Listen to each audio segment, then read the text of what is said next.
بسم الله الرحمن الرحيم. السلام عليكم ورحمة الله وبركاته.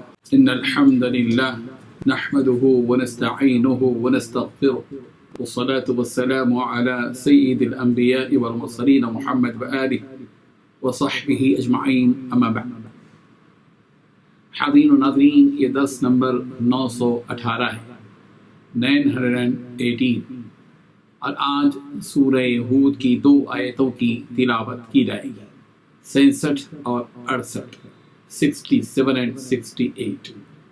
چلیے سب سے پہلے ان 2 آیتوں کی تلاوت کرتے ہیں، لفظی ترجمے اور ترجمے کے بعد تشریح کرتے ہیں۔ اعوذ باللہ من الشیطان الرجیم، بسم اللہ الرحمن الرحیم۔ وأخذ الذين ظلموا الصيحة فأصبحوا في ديارهم جاثمين كأن لم يغنوا فيها ألا إن ثمود كفروا ربهم ألا بعدا لثمود صدق الله العظيم۔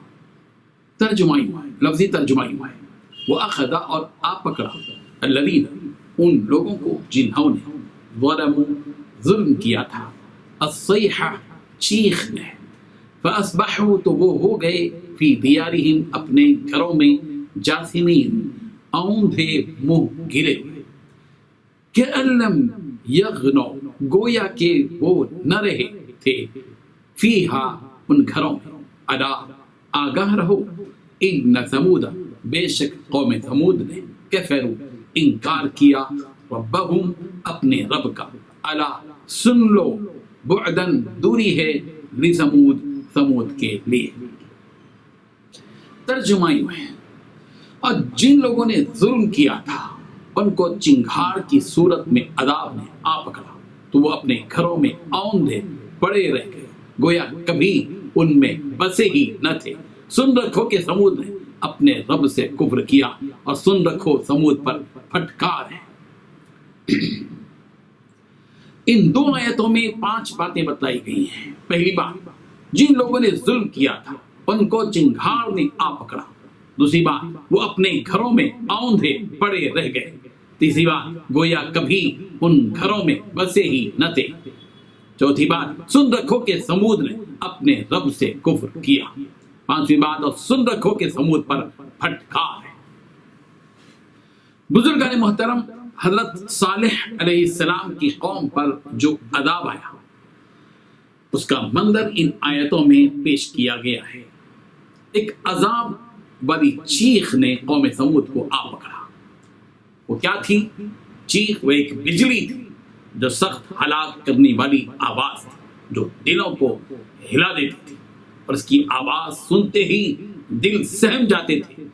دلوں کو دہلانے والی اس چنگھاڑ سے اس قوم کا حال یہ ہو گیا کہ یہ لوگ ایک ساکت جسم کی طرح ہو گئے، بالکل ٹھٹر گئے، یعنی اس سخت ترین آواز سے وہ ٹھٹر کر رہ گئے، اور اس چنگھاڑ نے ان کو موت کے منہ تک پہنچا دیا، اور دنیا سے ان کا وجود ہی ختم ہو گیا، اور وہ اپنے گھروں میں باقی ہی نہ رہے۔ اس قوم کی اس طرح جو ہلاکت ہوئی، دردناک ہلاکت، اس کی وجہ کیا تھی؟ اس قوم کا کیا جرم تھا؟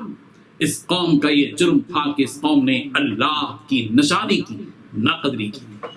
اللہ تبارک و تعالیٰ کی جانب سے ایک نبی کے حق میں جو چیز معجزے کے طور پر اونٹنی کی شکل میں بھیجی گئی تھی، وہ جو ایک قدرت کی نشانی تھی، اس قوم نے اس اونٹنی کی کونچیں ہی کاٹ ڈالی اور اس اونٹنی کو قتل ہی کر دیا۔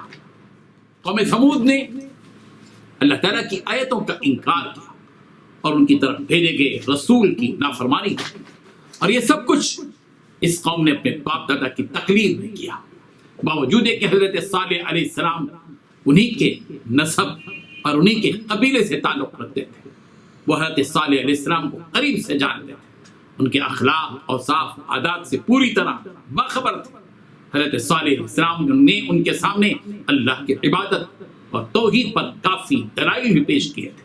حضرت صالح علیہ السلام نے قوم کی مخالفت کی کوئی پرواہ نہیں کی، وہ اپنے کام میں لگے رہے اور لوگوں میں توحید اور دین حق کی دعوت دیتے رہے۔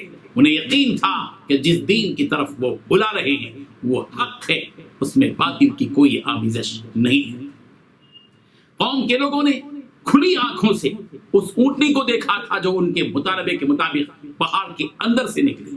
اللہ تبارک و تعالیٰ نے اپنی قدرت سے پہاڑ کی چٹان کے اندر سے اس اونٹنی کو نکالا اور بغیر کسی نر کے اس اونٹنی کو حاملہ بنا کر پیدا کیا۔ اور یہ اونٹنی عام اونٹنیوں کی طرح پیدا نہیں ہوئی تھی، بلکہ ایک بار کی اللہ تبارک و تعالیٰ نے اس کو حاملہ اونٹنی کی شکل میں اپنی قدرت و طاقت سے پیدا کیا۔